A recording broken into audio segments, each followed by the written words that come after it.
Ephesians chapter 6, verses 10 to 18. Finally, my brethren, be strong in the Lord and in the power of His might. Put on the whole armor of God, that ye may be able to stand against the wiles of the devil.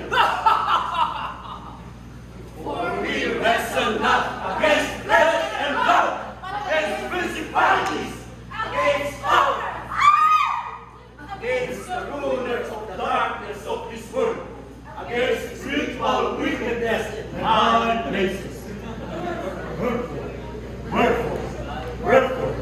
Wherefore, take unto you the whole armor of God, that ye may be able to stand against the evil day, and having done all to stand. Stand therefore, having your loins girt about with truth, and having the breastplate of righteousness, and your feet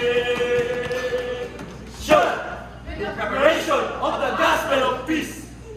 Above all, taking the shield of faith, wherewith ye shall be able to quench all the fiery darts of the wicked, and take the helmet of salvation, and the sword of the Spirit, which is the Word of God. The Word of God.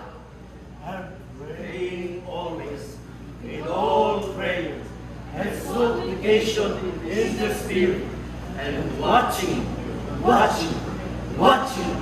thereunto with all perseverance and supplication in all